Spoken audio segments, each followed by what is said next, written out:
स्वागत है आपका दोस्तों हृदय की गहराई से हमारे भक्ति ज्ञान चैनल में। तो मित्रों, आज की कथा में महामानव रणती देव के बारे में जानेंगे कि कैसे अपने सभी धन दौलत निर्धनों में बांट दिया तथा अंत समय में भी उन्होंने अपना सारा भोजन दूसरे प्राणियों को खिला दिया।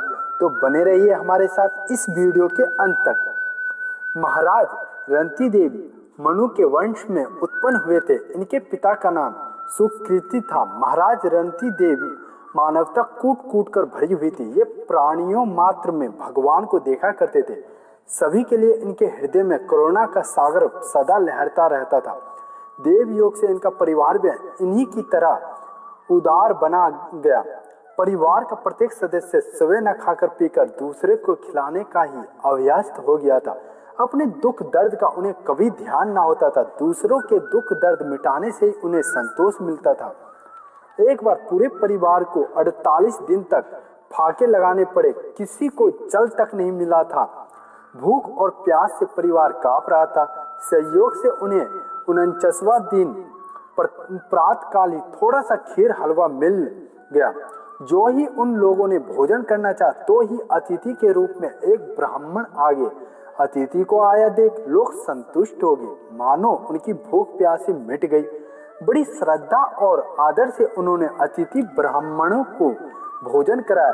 ब्राह्मण देवताओं चले जाने के बाद बचे हुए अन्न को रणती देव आपस में बांट ले। जो ही उन्होंने भोजन करना चाहा तो ही उन्हें एक शूद्र अतिथि आ गया।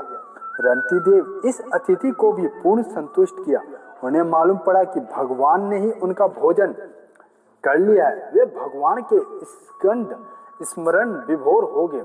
शूद्र अतिथि के जाते वहां एक अतिथि और आ गया। उनके पास बहुत से कुत्ते थे। उसने कहा, मैं बहुत भूखा हूँ, मेरे कुत्ते भी बहुत भूखे हैं, कुछ खाने को दीजिए। रणती देव ने जो कुछ बचा था सब का सब उस भूखे अतिथि को दे दिया और भगवान में कुत्तों और अतिथि को प्रेम से प्रणाम किया।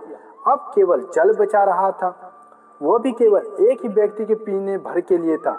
वे आपस में बांटकर उस जल को पीना ही चाह रहे थे कि एक चंडाल आ पहुंचा और कहा, मैं प्यासा हूं, मुझे जल दे दीजिए।